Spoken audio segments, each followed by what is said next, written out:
प्रिय छात्र छात्राओं, आज के अध्यापन में आपका स्वागत है। आज आपको व्याकरण में अर्थालंकार एवं भेद बताने जा रहे हैं। पिछले तीसरे वीडियो में शब्दालंकार का सविस्तार वर्ण में किया था। चौथे वीडियो में अलंकार के अर्थालंकार एवं भेद को हम बताएंगे। अर्थालंकार काव्य साहित्य में अर्थ के द्वारा जहां रोचकता पैदा की जाती है, अलंकृत किया जाता है, सरस बनाया जाता है, उसे हम अर्थालंकार कहते हैं।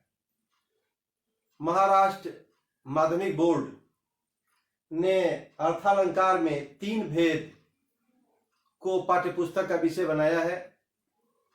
उपमा अलंकार, रूपक अलंकार, उत्प्रेक्षा अलंकार।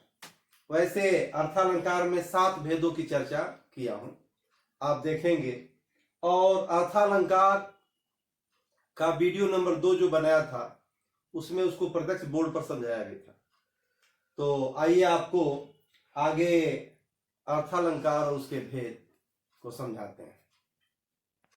मेरे प्रिय छात्र छात्राओं, वीडियो का यह चौथा भाग है। पहले मैंने आपको अर्थालंकार के विषय में समझाया था बोर्ड पर। इसको विस्तृत रूप से आप सुनेंगे। शब्दालंकार को मैं तीसरे इसके पहले वाले वीडियो में सविस्तार समझाया था। दूसरा अर्थालंकार, अर्थ को चमत्कृत अर्थ को चमत्कृत या अलंकृत करने वाले अलंकार अर्थालंकार हैं। अर्थ के द्वारा साहित्य में जहाँ रोचकता उत्पन्न होती है वहाँ अर्थालंकार होता है। अर्थालंकार के प्रमुख भेद निम्न हैं। इसको तो 150 तक भेद बताया गया है। एसएससी बोर्ड में 3 ही अर्थालंकार के भेद और उनसे संबंधित कृतियाँ पूछी जाती हैं। उपमा अलंकार, रूपक अलंकार और उत्प्रेक्षा अलंकार। लेकिन मैंने 2-3 अतिरिक्त अलंकारों को भी आपको इसमें बताया। पहला है उपमा अलंकार। पुनः मैं समझा दूं, 10वीं 9वीं 10वीं में उपमा अलंकार, रूपक अलंकार और उत्प्रेक्षा अलंकार से ही प्रश्न पूछे जाएंगे, बोर्ड में भी पूछे जाएंगे। पहला उपमा अलंकार, जहां एक वस्तु की समानता दूसरी वस्तु से की जाए वहां उपमा अलंकार होता है। अथवा जहां काव्य पंक्ति में उपमेय और उपमान में समानतावाची शब्द सी, सम, सा, ज्यों इत्यादि से तुलना बताई जाती है तथा दोनों पक्षों में गुण धर्म समान होता है, वहाँ उपमा अलंकार होता है। उपमा के 4 अंग होते हैं। इन अंगों को थोड़ा समझ लीजिए आप लोग। पहला उपमेय।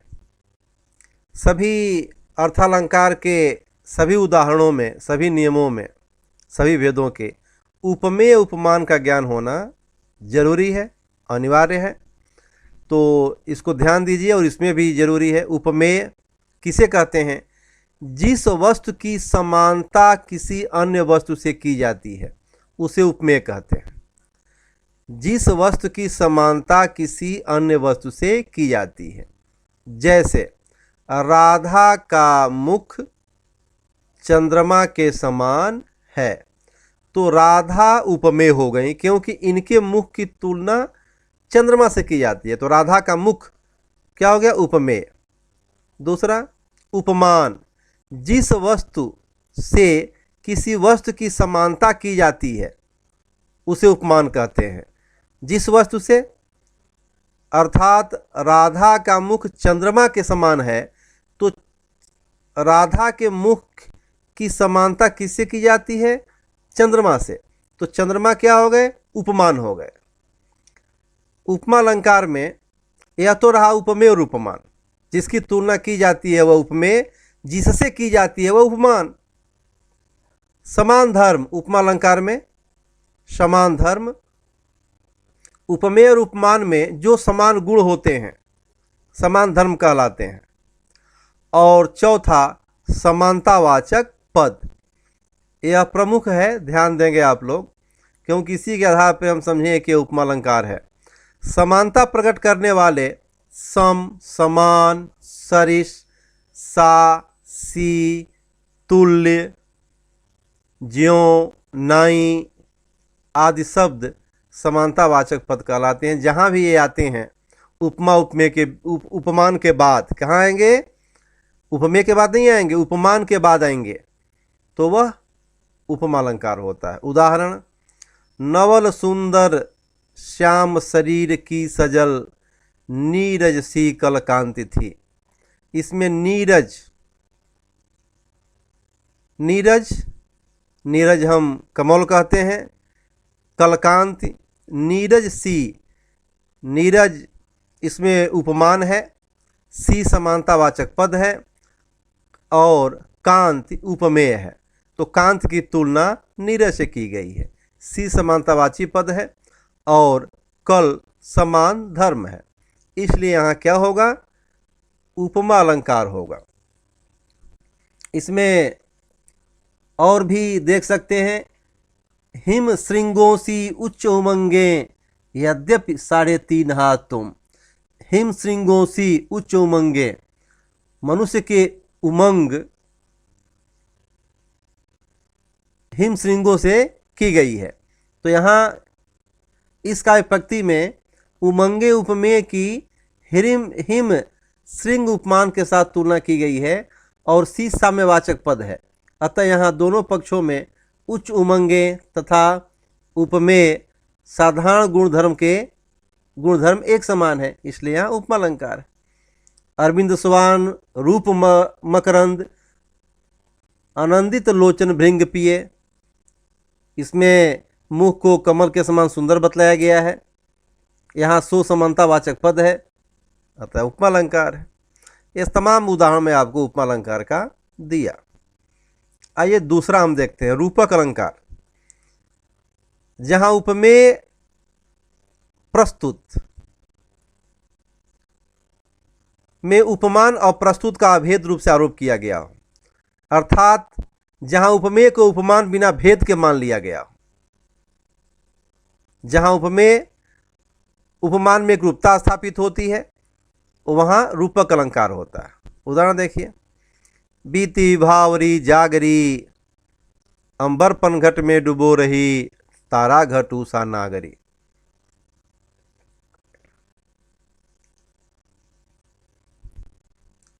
यहां अंबर, अंबर उपमेय को पनघट उपमान बिना भेद के मान लिया गया है, अर्थात अंबर और पनघट में एक रूपता स्थापित होने के कारण यहाँ क्या है? रूपक अलंकार है। आपने पीछे देखा उपमा अलंकार में, वहाँ उपमेय उपमान में तुलना की जाती है, लेकिन रूपक अलंकार में उपमेय को उपमान बिना किसी भेद के मान लिया जाता है। यहाँ तारा घट, तारा को घट घड़ा मान लिया गया है।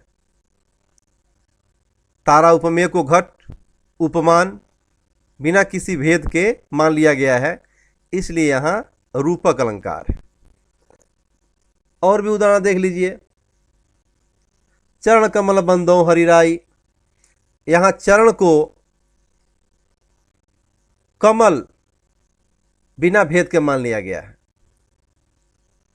अर्थात कमलवत चरण हो गया, तो यहाँ रूपक अलंकार है।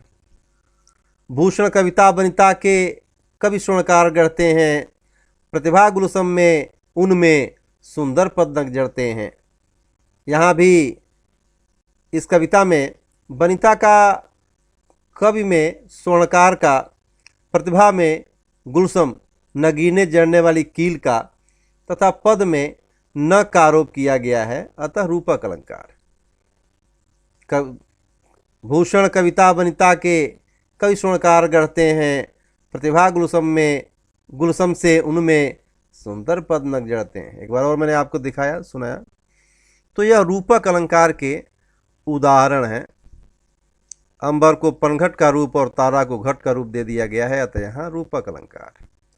अब तीसरा जो महत्वपूर्ण आपका अलंकार है अर्थालंकार के भेदों में, उत्प्रेक्षा अलंकार है। आपने दो देखा, एक में उपमेय उपमान में तुलना की गई, दूसरे में उपमेय को उपमान मान लिया गया। अब तीसरा उत्प्रेक्षा अलंकार है। इसमें क्या है? इसमें उपमेय में उपमान की कल्पना की जाती है या संभावना प्रकट की जाती है। अगर ऐसा प्रसंग आता है तो वहाँ उत्प्रेक्षा अलंकार है। क्या उत्प्रेक्षा अलंकार में देखिए नीचे लिखा भी है, जहाँ पर उपमेय प्रस्तुत में कल्पित उपमान अप्रस्तुत की संभावना अथवा कल्पना की जाए वहाँ उत्प्रेक्षा अलंकार होता है। यह अलंकार मनु मानो, जनु जानो, मनहु, जाने हूँ इत्यादि वाचक शब्दों से प्रकट किया जाता है। ध्यान दीजिएगा, यहाँ यह प्रतीति कराएगा आपको संभावना या कल्पना करने की। तो ये जहाँ आएगा उपमेय में कल्पित उपमान की संभावना या कल्पना की जाएगी, उसको कराने के लिए इन वाचक पदों का प्रयोग होगा, वहाँ उत्प्रेक्षा अलंकार है। आपने बहुत पढ़ा है, मैंने बताया है कई उदाहरण, इसमें अपने पाठ्यपुस्तक से देख लीजिए। कहती हुई यूँ उत्तरा के नेत्र जल से भर गए, हिमकणों से पूर्ण मानो मानो हो गए पंकज नए। पंकज कमल। प्रस्तुत पद पंक्ति में जल से भरे उत्तरा के नेत्र उपमेय है, में पंकज उपमान की कल्पना की गई है। मानववाचक पद है, इसलिए यहाँ उत्प्रेक्षा अलंकार है। और भी है, सुहत ओढ़े पीत पट श्याम सलौने गात, मनो नीलमणि शैल पर आतप परिप्रभात। यहाँ भी पीताम्बर ओढ़े हुए कृष्ण के का सांवला शरीर पर कल्पना की गई है। किसकी संभावना प्रकट की गई है? किसकी? ऐसे लग रहा है मानो मनो नीलमणि के पर्वत पर सुबह की किरणें चमक रही हो, ऐसा लग रहा है। और भी है, मनो सूर काढ़ी डारी है वारी मध्य तेमीन। ब्रज के गायों के दुख की कल्पना पानी से बाहर पड़ी हुई मछली से की गई है, अतः यहाँ उत्प्रेक्षा अलंकार है। मानहु सूर काढ़ी डारी है वारी मध्य तेमीन, यहाँ भी माना गया है, जैसे लग रहा है कि मानो। तो जहाँ ऐसे प्रसंग आते हैं वहाँ उत्प्रेक्षा अलंकार है। यही आपको अर्थालंकार में तीन भेद में से आएगा। आपको बताया गया था पीछे शब्दालंकार के तीन भेद, अनुप्रास, यमक, श्लेष, और अर्थालंकार के तीन भेद, उपमा, रूपक और उत्प्रेक्षा। आपके एसएससी बोर्ड में आएंगे, 9वीं और 10वीं के विभिन्न परीक्षाओं में भी आएंगे। नेक्स्ट पढ़ लीजिए कुछ अतिरिक्त। चौथा अतिशयोक्ति अलंकार है, जहाँ किसी बात को का वर्ण इतना बढ़ा चढ़ाकर किया जाए कि सीमा या मर्यादा का उल्लंघन हो जाए, वहाँ अतिशयोक्ति अलंकार होता है। दूसरे शब्दों में उपमेय को उपमान जहाँ बिल्कुल ग्रस ले, वहाँ अतिशयोक्ति अलंकार होता है। उदाहरण देख लीजिए अतिशयोक्ति अलंकार का। मेरे दर्पण को यदि संभव हो तो खंड खंड कर डालो, लेकिन मैं तन की इच्छा पर मन का नियम नहीं बेचूंगा। यहाँ जीवन मूल्य तथा भौतिक सुख सुविधाएं उपमेय का दर्पण व तन की इच्छा उपमान के द्वारा निगरण हुआ है। यहाँ एक और उदाहरण आप देख लीजिए। निगरण मतलब ग्रस लिया है या, इसलिए यहाँ अतिशयोक्ति अलंकार हुआ है। यहाँ उदाहरण एक और देख लीजिए। कृष्ण के यहाँ जब उनके मित्र गए हैं तो वहीं लिखा गया है कवि द्वारा, पानी परात को हाथ छुयो नहीं, नैनन के जल सोपक धोए। अर्थात पानी के परात यहाँ अतिशयोक्ति है। पानी का परात लेके आए हुए हैं पैर धोने के लिए, तो अभी पानी के परात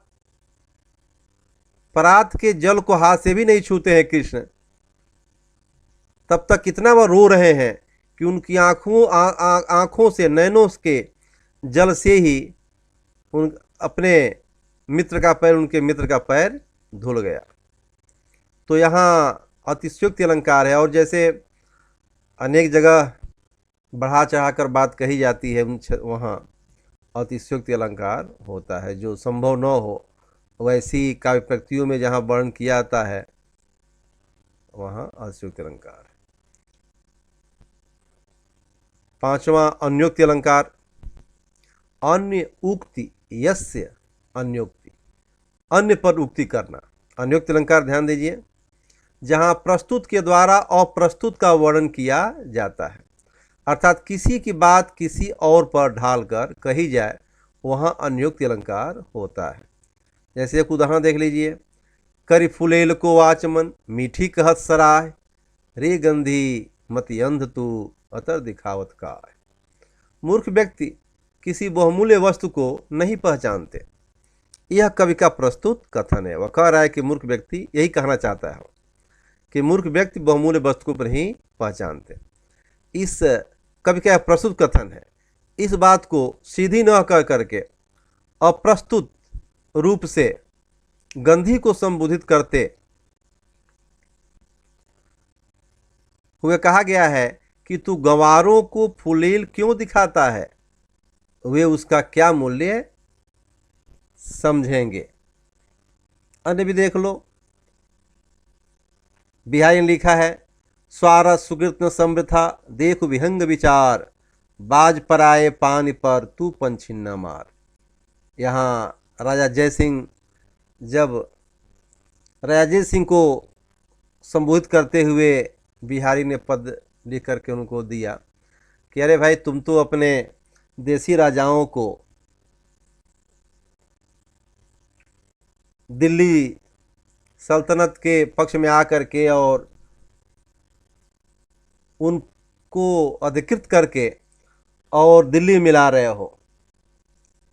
इसमें तुम्हारा कोई स्वार्थ है और न यश है, और तुम्हारा परिश्रम भी बेकार जा रहा है।